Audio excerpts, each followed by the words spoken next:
আল্লাহর নবীর সুন্দর নুরানি চেহারার মধ্যে তুতু মারছে গো। এমন সুন্দর চেহারার মধ্যে কেমনে রে এমন কামটা করলি? আল্লাহর নবীর কলিজাটা যেন ব্যঙ্গে টুকরা টুকরা হয়ে গেছে। নবী তো দিল মাকা মহব্বত লইয়া, দিল ভরা মহব্বত লইয়া, ভালোবাসা নিয়ে সামনে আগাইল। আর সে কলিজা ভরা গিনা নিয়া নবীর চেহারায় তো মারল। আল্লাহর নবীর কলিজাটা যেন ব্যঙ্গে টুকরা টুকরা হয়ে গেছে। নবীজির চোখ দিয়া মুক্তার দানার মতো পানি গুলা ঝরতে লাগলো। এতটা কষ্ট পাইছে, কত আশা লইয়া তাদের সামনে আগায় গেছে রে। কেমনে রে তুই আমার নবীর চেহারার মধ্যে তো মারলি? আল্লাহর নবী চোখ দিয়া পানি পড়ে আর কয়, ওবা কামড়া করলি কি? গতকালকে না আমি তোরে জান্নাতের টিকিট তোর হাতে দড়ায়া দিলাম, আজকে তুই আমার কাছে আইসা জান্নাতের টিকিট ফিরায়া দিলি। কেমনে করলি? আল্লাহর নবী কান্না শুরু করছে। এতটা কষ্ট আমার নবী পাইছে, দিলটা যেন টুকরা টুকরা কইরা বলাইছে। আল্লাহর নবীর চোখের পানি আমার আল্লাহ বরদাস্ত করতে পারে না। আল্লাহ ডাক দিয়া বলে, পয়গম্বর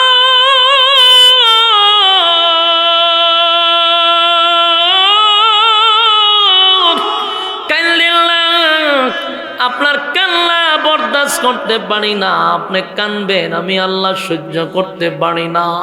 নবী গো, আমারে যদি কেউ গালি দেয় আমি আল্লাহ কষ্ট পাই না। কোনো বান্দা বান্দি যদি আমারে সকালবেলা গালি দেয়, বিকাল বেলা আমি বন্দার জন্য খাবার রেডি রাখি। আমি গজব দিয়া মারি না, আমি তারে গজব দেই না। আমার বন্দা আমারে গালি দেয় রে, আমি আমার বন্দারে মারি না, গজব দেই না। কিন্তু আমার বন্দারা যদি আমার বন্ধুরে গালি দেয়, আমি আল্লাহ যে বরদাস্ত করতে পারি না, সহ্য করতে পারি না। আবু লাহাব আমার নবীরে গালি দিছে রে, সাথে সাথে সূরা লাহাব নাজিল কইরা দিছে। আল্লাহ বলে, বন্ধু চোখের পানি মোছেন, আমি আল্লাহ বরদাস্ত করতে পারি না। এমন সুন্দর চেহারার মধ্যে কেমনে তোটা মারল? আমার নবীর চেয়ে সুন্দর আমার আল্লাহ কোনো মাখলুক বানায় নাই। এত সুন্দর করে আর কোনো সৃষ্টি জগৎ সৃষ্টি করে নাই। সুবহান। তো সম্মানিত সুধী, কুরাইশ বংশের একজন ব্যক্তির নাম হইল উকবা ইবনে আবু মুআইত। কুরাইশ বংশী তার জন্ম। দূর সম্পর্কে রাসূল চাচা ডাকত। সে ব্যবসা বাণিজ্য করত।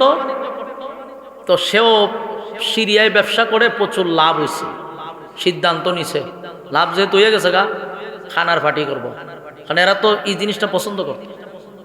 খানার আয়োজন করছে। এখন দাওয়াত যে দিব লিস্টিত হয়েছে। দাওয়াতের প্রথম নামটা কারে দিবে? খাওয়াইব যেহেতু, তো একটা ভালো মানুষকে তো খাওয়াইতে হইব। গোটা মক্কায় তালাশ করে ভালো মানুষ কে হইতে পারে চিন্তা করে সিদ্ধান্ত নিয়ে দেখছে আব্দুল্লাহর পুত্র মুহাম্মদের চেয়ে ভালো মানুষ মক্কা নগরীতে নাই। এ কিন্তু কাফের, কিন্তু তার দিলে আসছে যে এর চেয়ে ভালো মানুষ নাই। তাই প্রথম নাম হইল আল্লাহর রাসূলের নাম রেখেছে যে ওনাকে দাওয়াত দিতে হবে। রাসূলের দাওয়াত দেওয়ার পরে তার যত সাঙ্গ ভাঙ্গ আছে, তার বন্ধু বান্ধব যারা আছে, সবাই দাওয়াত দিছে। দাওয়াত দিয়া বিশাল খানার আয়োজন করছে। আল্লাহর রাসূলকে দাওয়াত দিছে যে আপনার সাথী সঙ্গী নিয়ে আগামীকালকে দুপুরবেলা আমার বাড়িতে খানা খাইবেন। রাসূল দাওয়াত রাখছে। যেই মাত্র রওনা দিছে, তার বাড়ির দ্বার প্রান্তে জিবরাইল আইয়া রাসূলের সামনে খাড়া। হুজুর কই যান? ও ভাই দাওয়াত দিছে, খানা খাইতাম। কয়েকজন কাফেরের ঘরে খানা খাওয়ান যাইব নি? এটা কেমনে হয়? আমরা না আল্লাহর পয়গম্বর, তো পয়গম্বরই একজন কাফেরের ঘরে খানা খাওয়ান যেত না। আল্লাহ রাসূল কহ, এটা তো আমার জিয়ানে ছিল না। আল্লাহ জানাই দিছে আপনি কাফেরের ঘরে খানা খাইতে পারেন না, আপনি একজন আল্লাহর পয়গম্বর। তো রাসূল সাল্লাল্লাহু আলাইহি সাল্লাম এরপরও তার বাড়িতে গেছে, স্পেশাল দাওয়াতি রাসূল সাল্লাল্লাহু আলাইহি সাল্লাম যাওয়ার পরে ওই এটার শীষ দেখে এটা শীষ বন্ধ করেন, নয়েজ বন্ধ করেন। তো রাসূল সাল্লাল্লাহু আলাইহি সাল্লাম যাওয়ার পরে দস্তরখানা বিছায়া দিছে, আর সব দামি দামি মানুষের সাথে যেটি চলে আবু জাইল্লা, আবু লাহাব, উতবা, উতাইবা যতটা আছে নষ্ট নষ্ট সব টিরে দাওয়াত দিছে, আর আল্লাহর রাসূলরে বসাইছে। রাসূল বসার পরে খানা যখন এনে দিছে, আল্লাহ রাসূল বলেন, উকবা, চাচা ডাকতো, চাচা আমি আপনার এখানে খানা খাইতে পারবো না। উকবা কইটা কি তা কও? সবচেয়ে ভিআইপি মেহমান আপনি, সবচেয়ে সম্মানী আপনি, আপনারে দিছি খানা, আপনি যদি না খান তো ইজ্জত আমার থাকবো নি? দাওয়াত দিয়া যে সবাইরে বসাইছি, আপনি যদি না খান তাহলে আমার ইজ্জত থাকবো কেমনে? আমি না নেতা হইতাম? আপনি চলে গেলে তো আমার মান সম্মান লইয়া টানাটানি করবো। এরকম কথাই কইেন না, আপনি আগে খানা খান। আল্লাহ রাসূল বলেন যে না, সম্ভব না। কারণ আমি একজন আল্লাহর পয়গম্বর, একজন অমুসলিমের ঘরে তো আমি খানা খাইতে পারি না। উকবায় কয়, যদি তুমি এমন সিদ্ধান্তই নাও তাহলে আমার মরণ ছাড়া আর বিকল্প রাস্তা নাই। মান সম্মান নিয়া এই কুরাইশ বংশে বাঁচার কোনো অধিকার নেই আমার। কারণ তুমি যখন উঠে যাবে, আমার এখানে কেউ অসংখ্য লোক খানা খাবে না। কারণ মক্কার সবচেয়ে ভালো মানুষটা যদি আমার ঘরে না খায়, মুখ দেখামো কেমনে? আর আরবের একটা সিস্টেম ছিল, কেউ যদি আপনার ঘরে খানা না খাইয়া যায় তাহলে এটা শরম, মানুষ তারা তুতু দেয়, তাহলে নেতাগিরি করবো কেমনে? এই লজ্জায়ার শরমে উকবা একবার নরম হয়ে গেছে গা, যে এই সিদ্ধান্ত তুমি নিতে পারো না বাতিজা, আমি তোমার দাওয়াত দিয়ে আনছি, সবচেয়ে ভালো মানুষ তুমি। কিন্তু রাসূলের বক্তব্য হইল, আমি একজন মুসলিমের ঘরে খানা খাইতে পারি না। আল্লাহ রাসূল কইতে আমি যাই, কিন্তু উকবা কই এটা কেমন সম্ভব? কোনোভাবেই এটা সম্ভব না, কোনোভাবেই সম্ভব না। কিন্তু উকবা রাসূলরে থামাইতেছে। রাসূল পরে কয়, ঠিক আছে, আপনার যত ইজ্জতই যাইব, আপনি মুখ দেখাইতে পারতেন না, আপনি নেতা হইতে পারতেন না, তাহলে আমার একটা শর্ত আছে, খানা খাইতে পারি, শর্ত আছে। কি শর্ত? আপনি আমার সাথে কালেমা পড়তে হবে। রাসূল ডাইরেক্ট ঘোষণা দিয়ে দিছে, আপনি যদি আমার সাথে পড়েন লা ইলাহা ইল্লাল্লাহু মুহাম্মাদুর রাসূলুল্লাহ সাল্লাল্লাহু আলাইহি ওয়াসাল্লাম, রাসূল ঘোষণা দিছে কালেমা পড়বেন তো আমি খানা খাবো। আচ্ছা, কোন চান? উকবায় খানার আয়োজন করছেন, আর সাথে যেটি বইয়ে রয়েছে মক্কার সবচেয়ে বড় বড় শয়তানের আগের শয়তান রেজেডি লড়াই সবচেয়ে বেশি ইডি লয়ে বইছে। নে যদি কালেমা পড়েও মুসিবত, এখন এই মুহূর্তে কালেমা না পড়লেও মুসিবত। কালেমা না বললে রাসূল খাইতো না, আর কালেমা বললে নেতা হইতে পারতো না, মক্কার চাপ সহ্য করতে পারতো না। পড়ছেনি মুসিবত। এটারে আপনার আর সোনার কাঠ, আপনার হবিগঞ্জের বাসায় কয় মাইন কাঠ সিফাত করছে, ঠিক নেই? আল্লাহর নবী বলেন, প্রাণের চাচা, আমি কিন্তু আপনাকে ঘোষণা দিয়া দিলাম, একটা শর্তে খানা খাইতে পারি, যদি আমার সঙ্গে পড়ে লা ইলাহা ইল্লাল্লাহ, নেই কোনো মাবুদ আল্লাহ ছাড়া, মুহাম্মাদুর রাসূলুল্লাহ সাল্লাল্লাহু আলাইহি ওয়াসাল্লাম। আপনি যদি আল্লাহকে একত্ববাদী খোদার উপরে যদি ঈমান আনেন, আর আমি রাসূলকে রাসূল হিসাবে বিশ্বাস করেন, তাহলে আপনার ঘরে খানা খাবো, আর না হয় আমি আপনার কাছ থেকে এখন বিদায় নিব। ও ভাই, এত বড় সমস্যায় পড়ছে। আল্লাহর হাবিব তখন চাচারে একটা ঘোষণা দিল, উকবারে বলল, আপনি কালেমাটা পড়েন, তাহলে আমি খানা খাবো। উকবায় সিদ্ধান্ত নিয়ে দেখলো, যদি কালেমা এই মুহূর্তে না পড়ি তাহলে মুহাম্মদ উঠে যাবে। মুহাম্মদ উঠে গেলে মান সম্মান দুলিশাত হয়ে যাবে, আমি চেহারা দেখাইতে পারবো না, মানুষ বলবে এত বড় মানুষ, এত ভালো মানুষটা তোর ঘরে খানা খায় নাই। এই মানুষের কাছে কি জবাব দিব? মান সম্মান বাঁচাইতে গিয়া উকবা বললেন, এ আব্দুল্লাহর পুত্র মুহাম্মদ, তুমি যাইতে পারবা না, আমার এখানে খানা খাইতেই হবে, প্রয়োজনে আমি তোমার কালেমা পড়ে ঈমান আনব। আল্লাহর নবীর কাছে উকবা কালেমা পড়ার জন্য রাজি হয়ে গেল গো। উখবারে আমার নবী কালেমা পড়ায়া দিল, লা ইলাহা ইল্লাল্লাহু মুহাম্মাদুর রাসূলুল্লাহ। কালেমা পড়াই দিছে। যেই মাত্র কালেমা পড়ল, হাবিবে কিবরিয়া এতটা খুশি হইলেন, এতটা খুশি হইলেন, খুশিতে আনন্দে নবীজি খানা খাইছে। কারণ সাধারণ জনগণ নয় রে, উনি তো একজন সর্দার, মক্কা নগরীর একজন প্রভাবশালী, কুরাইশ বংশের প্রভাবশালী একজন ব্যক্তি। এই লোকটা কালেমা পড়ার মানে হলো ইসলামের অনেক শক্তি বেড়ে যাওয়া। তাই হাবিবি কিবরিয়া দিনের স্বার্থে বড় খুশি, আনন্দের সহিত সাহাবীদেরকে লইয়া খানা খাইল। খানা খাওয়ার পরে পেট ভরে নবীজি সাহাবায়ে কিরামদেরকে লইয়া খানা খাওয়ার পরে হাসি খুশির মাধ্যমে বিদায় নিয়ে তার বাড়ির থেকে চলে গেছে। কিছুক্ষণ পরে নবী যাওয়ার পরে ওই উপস্থিত মেহমানদের মধ্যে কিছু লোক দাঁড়ায়া গেছে। দাঁড়ায়া বলে, উখবা, দাওয়াত দিয়া আনলি আমাদেরকে খাওয়ানোর জন্য, খানার কথা বইলা আনলি, খানা খাইতে আসলাম, আইসা দেখি খানা খাওয়াইতে আনস নাই, কালেমা পড়বি এই জন্য আমাদেরকে আনছস। উখবা, তুই যদি কালেমা পড়বি আমাদেরকে জানাইতি, এমনটা কেন করলি রে? খানার কথা বইলা আজকে প্রকাশ্যে তুই কালেমাটা পড়লি। এই কথা শোনার পরে উপস্থিত মেহমানরা রাগান্বিত হইয়া দাঁড়ায়া গেছে।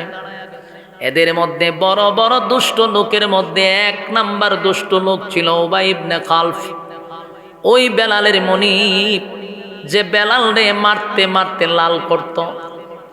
বেলাল রে, কালো বেলাল রে পিড়াইতে পিড়াইতে লাল করত। শুধু অপরাধ একটাই, কালেমা গ্রহণ করার কারণে এত নির্যাতন করছে উবাই ইবনে খালফ। আর এটা ছিল উখবার একেবারে ঘনিষ্ঠ বন্ধু, এমন বন্ধু, কলিজার বন্ধু।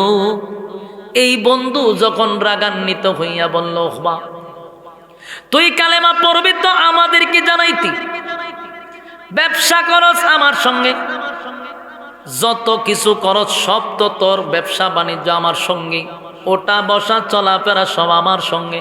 দুস্থ রে, দুর্নীতি করলে দুর্নীতির একটা বাঘ তোর বাড়িতে আমি খামো পৌঁছায়া দিই। দুস্থ, গাঞ্জা যদি খাই, গাঞ্জার আড্ডায় তোরে নিয়া খাই। বোতলও যদি খাই, বন্ধু তোরে সারা খাই না, বোতল তোরে লইয়া খাই।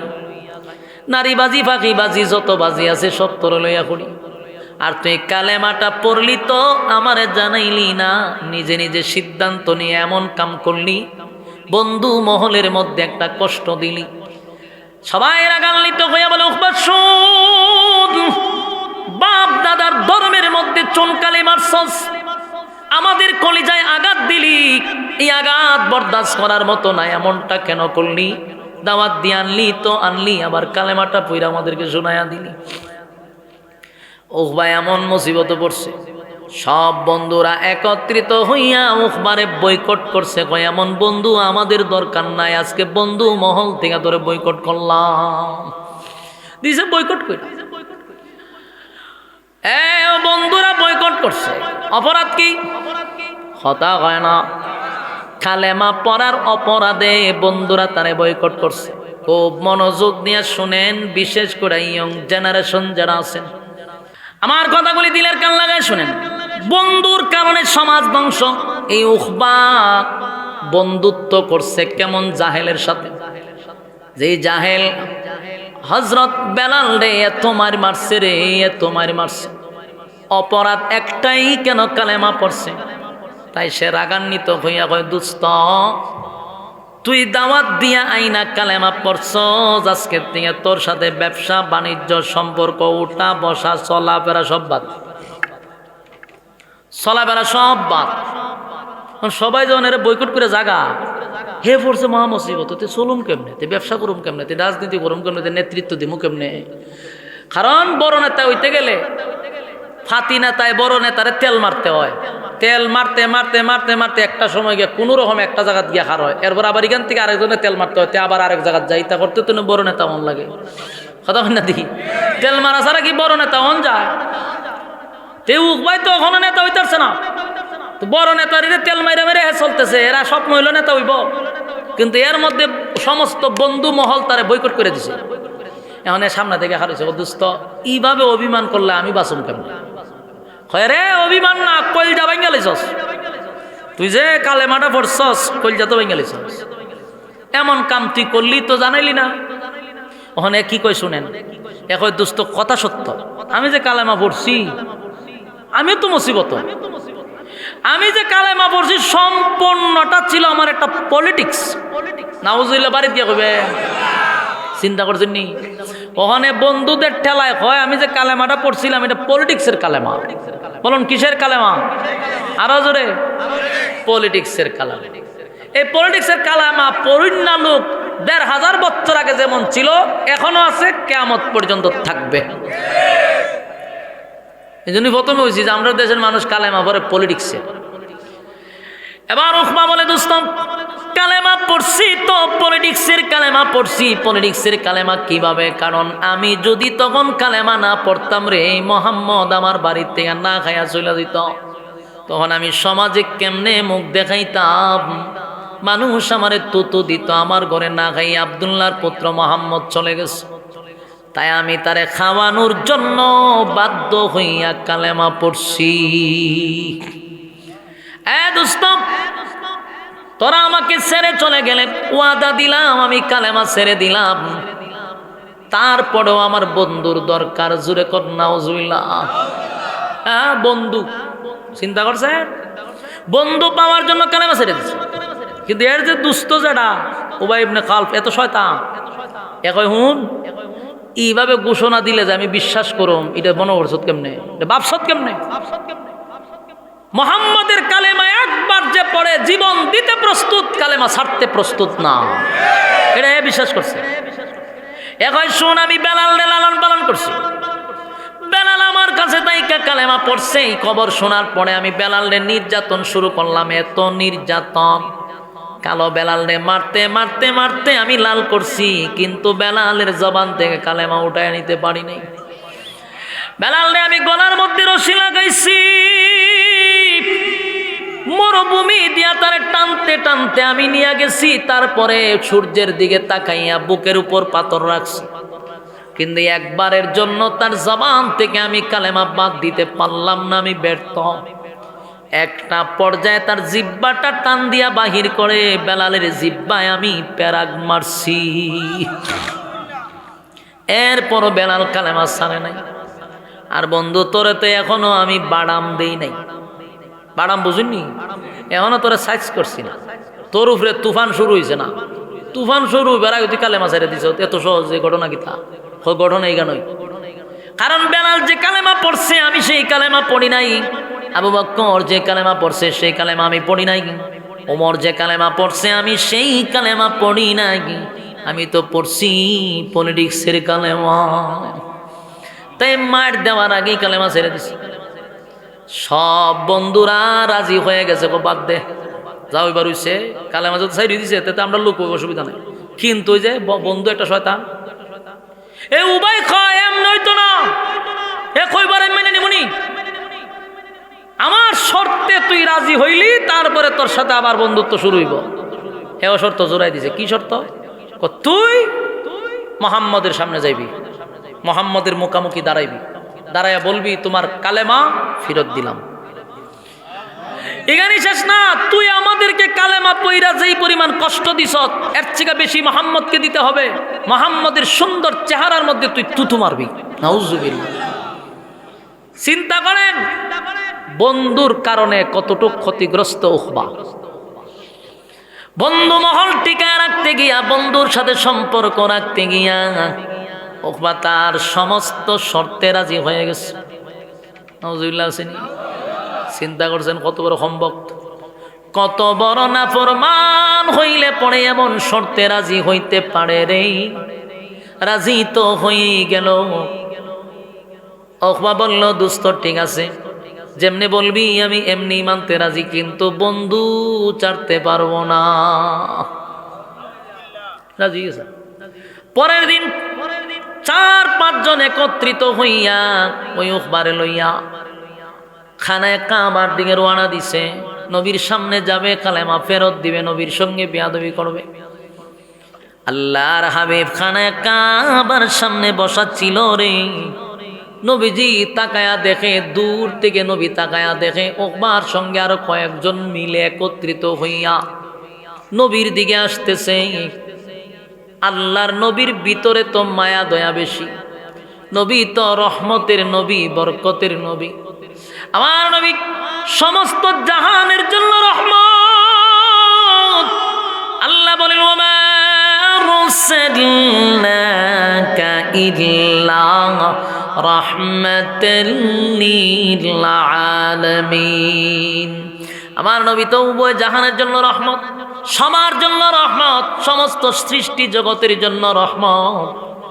তাই নবীর দিলটাও প্রশস্ত। নবী মনে করছে গতকালকে লুকিয়ে কালেমা পড়ছে, আজকে মনে হয় প্রকাশ্যে কালেমা পড়বে, বন্ধুদেরকে লইয়া আমার কাছে আসছে। নবী ধারণাটা ভালো যে তারা মনে হয় একত্রিত হইয়া প্রকাশ্যে কালেমা পড়বে গো। গতকালকে লুকিয়ে লুকিয়ে কালেমা পড়ছে, আজকে মনে হয় প্রকাশ্যে কালেমা পড়বে। দেখেন রাসূল আরবি সাল্লাল্লাহু আলাইহি সাল্লাম উনি ভাবতেছে যে গতকালকে তো আমি কালেমা পড়াইছি, আজকে যে হে আসতেছে মনে হয় বন্ধু মহল নিয়ে সবাই মিল্লা কালেমা পড়বে। এটা হলো নবীর ধারণা। আর তারা আসতেছে প্রকাশ্যে দুশ্মনী নিয়া। নবী তাদেরকে দেখার পর ওইটা দাঁড়াইছে, দাঁড়াইয়া 1 পা 2 পা করে তাদের দিকে আগাইতেছে। নবী আগাইতেছে মহব্বত নিয়া, আর তারা আগাইতেছে দুশ্মনী নিয়া। এরা আগায় দুশ্মনী নিয়ে, আর পয়গম্বর আগায় মায়া মহব্বত নিয়া। আল্লাহর হাবিব তাদেরকে দেখার পরেই নবীর ধারণা ছিল মনে হয় কালেমা পড়বে, গতকালকে লুকিয়ে পড়ছে, আজকে প্রকাশ্যে পড়বে। এই ধারণার কারণে পয়গম্বর মহব্বতটা লইয়া সামনের দিকে আগাইতেছিল, আর তারা দুশ্মনী নিয়া সামনের দিকে আগাইতেছে। যেই মাত্র নবীর কাছাকাছি চলে গেছে, উকবা প্রথম নবীরে দূর থেকে একটু দেখছে।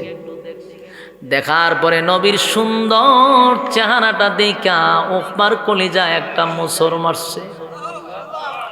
কারণ উকবা কিন্তু ঠিকই নবীরে ভালো যাই না দাওয়াত দিছে, মহব্বত কইরা দাওয়াত দিছিল, কিন্তু বন্ধুদের পাল্লায় পড়ে এখন আসতে হইছে। উকবা বন্ধুদের পাল্লায় পড়ে হাবিবে কিবরিয়ার সামনে আসছে গো। মন থেকে চাইছিল না এমন বেয়াদবি নবীর সঙ্গে হোক, কিন্তু বন্ধুদের পাল্লায় পড়ে রাজি হয়ে গেছে। আল্লাহর নবীর সামনে গিয়া দাঁড়াইছে। নবীজি মুস্কি হাসি দেয়া হয়, উকবা কালেমা প্রকাশ্যে পড়ার জন্য বুঝি আসছ, গতকালকে লুকিয়ে লুকিয়ে পড়ছ, আজকে বন্ধুদেরকে নিয়ে বুঝি পড়বা। কিন্তু এর মধ্যে উকবা বলে, এ আব্দুল্লাহর পুত্র মুহাম্মদ, কালেমা পড়ার জন্য আমি আসি নাই, আমি কালেমা ফেরত দেওয়ার জন্য আসছি। তোমার কালেমা আমি মুসিবতে পইরা পড়ছি। এমন কথা যখন বলছে, আল্লাহর পয়গম্বর তার চেহারার দিকে তাকাইয়া অবাক দৃষ্টিতে নবী তাকায় আছে। কিন্তু এই যে বন্ধুদের কারণে উকবারে ডেকাইতেছে, এরপরের কাম কর। উকবা তার মুখ থেকে নবীর চেহারা মুবারকে তুতু মারছে। আরো জুড়ে আল্লাহর নবীর সুন্দর নুরানি চেহারার মধ্যে তুতু মারছে গো। এমন সুন্দর চেহারার মধ্যে কেমনে রে এমন কামটা করলি? আল্লাহর নবীর কলিজাটা যেন ব্যঙ্গে টুকরা টুকরা হয়ে গেছে। নবী তো দিল মাকা মহব্বত লইয়া, দিল ভরা মহব্বত লইয়া, ভালোবাসা নিয়ে সামনে আগাইল, আর সে কলিজা ভরা গিনা নিয়া নবীর চেহারায় তুতু মারল। আল্লাহর নবীর কলিজাটা যেন ব্যঙ্গে টুকরা টুকরা হয়ে গেছে। নবীজির চোখ দিয়া মুক্তার দানার মতো পানি গুলা ঝরতে লাগলো। এতটা কষ্ট পাইছে, কত আশা লইয়া তাদের সামনে আগায় গেছে রে। কেমনে রে তুই আমার নবীর চেহারার মধ্যে তো মারলি? আল্লাহর নবী চোখ দিয়া পানি পড়ে আর কয়, ওবা কামড়া করলি কি? গতকালকে না আমি তোরে জান্নাতের টিকিট তোর হাতে দড়ায়া দিলাম, আজকে তুই আমার কাছে আইসা জান্নাতের টিকিট ফিরায়া দিলি। কেমনে করলি? আল্লাহর নবী কান্না শুরু করছে। এতটা কষ্ট আমার নবী পাইছে, দিলটা যেন টুকরা টুকরা কইরা বলাইছে। আল্লাহর নবীর চোখের পানি আমার আল্লাহ বরদাস্ত করতে পারে না। আল্লাহ ডাক দিয়া বলে, পয়গম্বর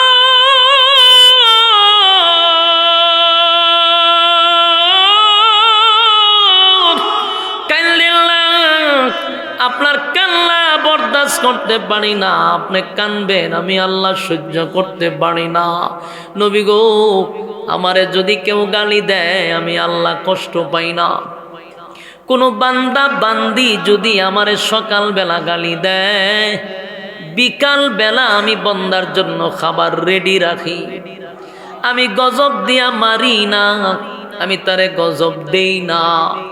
আমার বন্দা আমারে গালি দেয় রে, আমি আমার বন্দারে মারি না, গজব দেই না। কিন্তু আমার বন্দারা যদি আমার বন্ধুরে গালি দেয়, আমি আল্লাহ যে বরদাস্ত করতে পারি না, সহ্য করতে পারি না। আবু লাহাব আমার নবীরে গালি দিছে রে, সাথে সাথে সূরা লাহাব নাজিল কইরা দিছে। আল্লাহ বলে, বন্ধু চোখের পানি মোছেন, আমি আল্লাহ বরদাস্ত করতে পারি না। এমন সুন্দর চেহারার মধ্যে কেমনে তোটা মারলা? আমার নবীর চেয়ে সুন্দর আমার আল্লাহ কোনো মাখলুক বানায় নাই। এত সুন্দর করে আর কোনো সৃষ্টি জগৎ সৃষ্টি করে নাই। সুবহান। এমন চেহারার মধ্যে কেমনে রে উখবা তু মারলো? এই বিষয়টা আমার আল্লাহ বলেন, বন্ধু চোখের পানি মুছেন, আমি আল্লাহ বরদাস্ত করতে পারলাম না। আমার যুবক ভাইরা, এই ঘটনারে কেন্দ্র করিয়া আমার আল্লাহ আয়াত নাজিল করে জানায়া দেয়, ওয়ায়াউমা ইয়া'আদ্দুজ যালিমু আলা ইয়াদাইহি ইয়াকুলু ইয়া লাইতানি ইত্তাখাযতু মা'আর রাসূলি সাবিলা। এই ঘটনারে কেন্দ্র করে আমার তেলাওয়াতকৃত আয়াতগুলি নাজিল হয়েছিল। আল্লাহ বলে, বন্ধু উখবা আপনার কোনো ক্ষতি করতে পারে নাই, বরং সে নিজের মাথায় নিজে কোরাল মারছে, নিজের ক্ষতি নিজে ডাইকানছে, আপনার ক্ষতি করে নাই। সে জান্নাতের টিকিট পাওয়ার পরে ফেরত দিছে, সে আপনার ক্ষতি করে নাই বন্ধু, নিজের ক্ষতি নিজে ডাইকানছে। আল্লাহ বলেন, বন্ধু ওয়াদা দিলাম উখবার পরিণতি, উখবার অবস্থাটা আমি আপনাকে সশরীরে সচক্ষে আমি দেখায়া দিব। কথা কি বুঝতেছেন? কথা বলা দিক। আর কয়েক মিনিট সময় একটু দিলের কান লাগায় শুনেন, এরপর আপনারা কাঙ্ক্ষিত মেহমান আসবে, মন বইরা শুনবেন। আমি 2-1 মিনিট শুধু আপনাদের কাছে কথাটা রাখতে চাই। আল্লাহ নিজে বন্ধুরে সান্ত্বনা দেওয়ার জন্য বলে আপনার চোখের পানি মোছেন। যেই উখবা আপনার সঙ্গে আচরণ করছে, উখবার পরিণতি আমি আল্লাহ আপনাকে 2 চোখকে দেখায়া দিব। সুবহানাল্লাহ বাড়ি দিয়া। উখবা জাহান্নামের ভিতরে, জাহান্নামের আগুনে জ্বলবে, শুধু তাই নয়, জাহান্নামের আগুনে জ্বলেও এত কষ্ট পাবে না। উখবা আফসোস করে যেই কষ্টটা পাবে, উখবা জাহান্নামের ভিতরে নিজের হাত গুলারে কবজি পর্যন্ত চাবাইতে থাকবে গেন্ডারির মতো। গেন্ডারি জিনিসনি কুশার, হ্যাঁ এটা কি থাকো কুয়ার কুয়ার কুয়ার আমরা রবিগঞ্জ ভাষা। এই কুয়ার মাঝে খায় কেমনে? সিবাইয়া, হ্যাঁ সাবাইয়া, সাবাইয়া সিবাইয়া মানুষ কুয়ার খায়। এই কুয়ার যেইভাবে খায়, এই গেন্ডারি মানুষ যেইভাবে সিবায়া খায়, উকবা জাহান্নামের ভিতরে তার হাতগুলি এইভাবে চিবাইতে থাকবে, হাতগুলি চিবাইয়া কামড়াইতে থাকবে আর জোরে জোরে বলতে থাকবে, ইয়া ওয়াইলাতা লাইতানি লাম আত্তাখিজ ফুলানান খালিলা। উকবা বলবে, হায় আফসোস, হায় আফসোস, হায় আফসোস, হায় আফসোস, এমন একটা বন্ধু আমি হারাইলাম, এমন একটা বন্ধু আমি হারাইলাম। নিজের হাতে আমারে কালেমা পড়ায়া দিল রে, জান্নাতের টিকেটটা আমার হাতে দিল। এমন ভালো বন্ধু পাওয়ার পরে দুষ্ট বন্ধুদের পাল্লায় পড়ে আমি আমার এমন বন্ধু হারাইলাম। বন্ধুদের পাল্লায় পড়ে আজকে জাহান্নামের আগুনে আফসোস করে বলবে, অমুকের ছেলের সাথে যদি আমি না চলতাম, তমুকের সঙ্গে যদি আমি না চলতাম। উকবায় আফসোস করে বলবে আর হাতগুলি চাবাইতে থাকবে। হাতগুলি কেন চাবাইব? আফসোসের কারণে মানুষ হাত চাবাবে।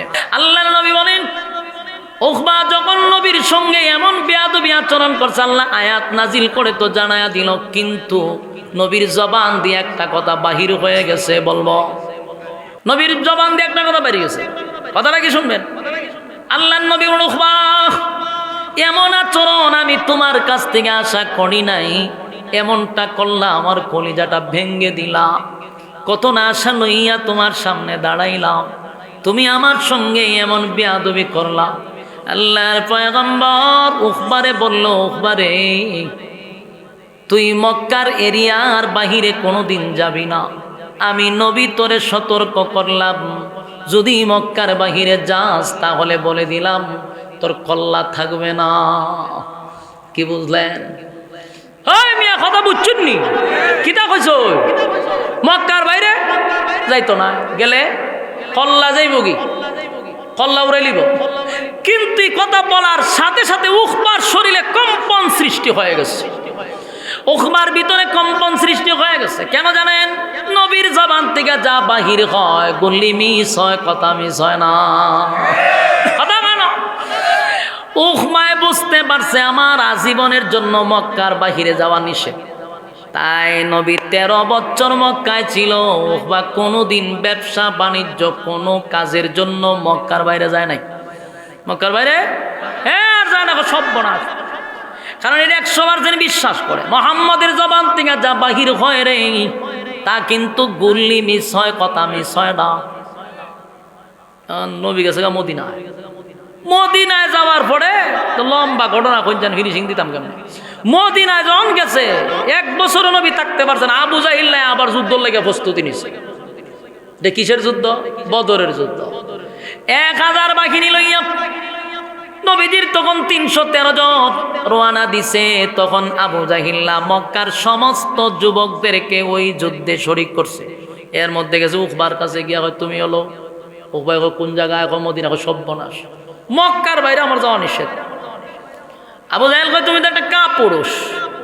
হ্যাঁ, মক্কার সমস্ত যুবকরা অংশগ্রহণ করছে যুদ্ধে, তুমি না নেতা হইবা, তুমি মক্কার বাহিরে যদি না যাও যুদ্ধে অংশগ্রহণ করবা কিভাবে? তুমি একটা কাপুরুষের পরিচয় দিছো, এমন কাপুরুষের সঙ্গে আমাদের কোনো সম্পর্ক থাকতে পারে না। বাধ্য হইয়া সাফে ফইরা, যেমন কালেমা ছাড়ছিন, সাফে পইরা বাধ্য হইয়া যুদ্ধে অংশগ্রহণ করছে। যুদ্ধ অংশগ্রহণ কইরা ওই শয়তানটারে পিছু লইছে। এজার বন্ধু কথা বানা দি ওর টেলা টেলায় আপনারা কত কথা কয়তাম পঞ্চায়েত। যাই হোক, যুদ্ধের ময়দানে গেছে, বদরের যুদ্ধ, যুদ্ধের ময়দানে গেছে সব শয়তান লইয়া।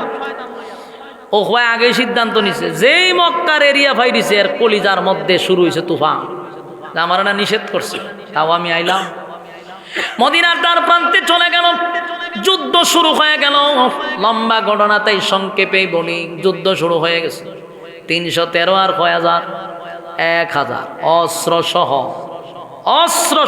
1000 প্রশিক্ষণপ্রাপ্ত 1000 অস্ত্র সারা 313 জন। 313টা তরবারিও ছিল না।